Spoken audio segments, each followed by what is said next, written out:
High, good evening. Traders favourite Tata Motors অনেকেরই পোর্টফোলিওতে কম বেশি রয়েছে।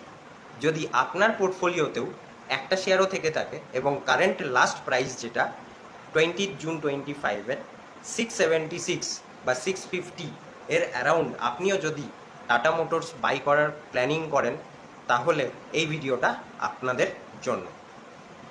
প্রথমেই বলি, টাটা মোটরস ম্যানেজমেন্টের FY26-এর মার্জিন ফোরকাস্ট 10% থেকে কমিয়ে 5 to 7% করে দিয়েছে। আচ্ছা, জেএলআর সেগমেন্ট থেকে 71% রেভিনিউ জেনারেট হয়, বাকি 29% রেভিনিউ জেনারেট হয় প্যাসেঞ্জার আর কমার্শিয়াল ভেহিকেল থেকে। যেহেতু জেএলআর এর ডিমান্ডে একটু স্লো ডাউন দেখা গেছে, সেহেতু রেভিনিউতে কিন্তু ডাইরেক্ট ইম্প্যাক্ট পড়েছে।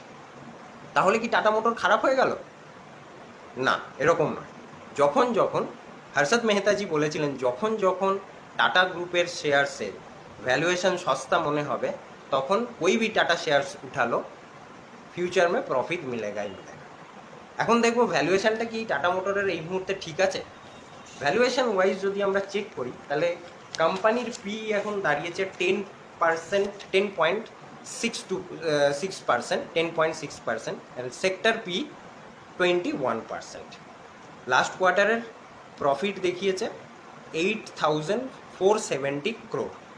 হোল্ডিং ওয়াইজ যদি দেখি, তাহলে প্রোমোটার হোল্ডিং রয়েছে 43%, এমএফ হোল্ডিং রয়েছে 10.6%, এফআইআইস হোল্ডিং রয়েছে 17.84%, রেস্ট আদার্স।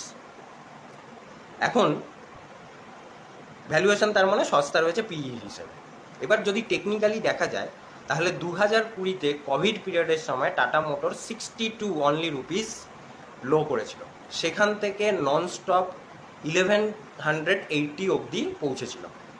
এবার যদি আমরা প্লটিং করে দেখি চার্টে, আমরা দেখতে পাবো প্রত্যেকবার টাটা মোটরসের হাই থেকে 50% 40% একটা কারেকশান হয়ে থাকে।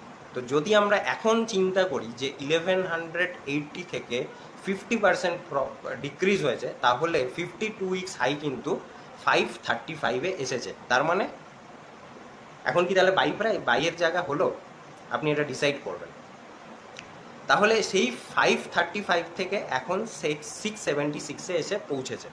তাহলে আমার মনে হয় যদি 600 অ্যারাউন্ড টাটা মোটরস ইনভেস্ট করা যায় with a stop loss of 535, তাহলে কিন্তু একজন ইনভেস্টার্স কিছুটা ইনভেস্ট করতে পারেনি। কতদিনের জন্য? নতুন হাইয়ের জন্য বা প্রিভিয়াস হাইয়ের জন্য ইনভেস্ট করতে হবে। যদি আরেকটা জিনিস বলে দিই, যদি কোম্পানির একটা প্ল্যানিং রয়েছে এন্ড অফ 2025-এ ডিমার্জার হবে, যেখানে কমার্শিয়াল ভেহিকেল আর জেএলআরটাকে কোম্পানি আলাদা করে দেবে, তাহলে সেই সময় একটা ভ্যালু আনলকিংয়ের কিন্তু জায়গা থেকে থাকে। এখানে ডিসক্লোজার হিসেবে আমি একটু বলে দিই যে আমি কিন্তু টাটা মোটরের শেয়ার অনেক দিন থেকেই হোল্ড করি এবং অনেকটা নিচে থেকেই। আমি হাইটাও দেখেছি 1180 এবং সেখানে বিক্রি করতে পারিনি, বাট আমি পার্সিয়াল প্রফিট বুক করেছি 1000। এখনও আমার কাছে কিন্তু বাকি শেয়ারসগুলো পড়ে রয়েছে নিউ হাই টাচ করার জন্য। আপনার বাই প্রাইস কততে, সেটা অবশ্যই আমাকে কমেন্ট করে জানাবেন। আর এই ভিডিওটা কোনো রকম বাই সেল করার জন্য আমি রেকমেন্ডেশন করছি না, পুরোপুরি এডুকেশনাল পারপাস এই ভিডিওটা আমি এখানে শেয়ার করলাম। যদি আপনি ইনভেস্ট করেন, নিজের বিচার বিবেচনা বুদ্ধি দ্বারা ইনভেস্ট করুন।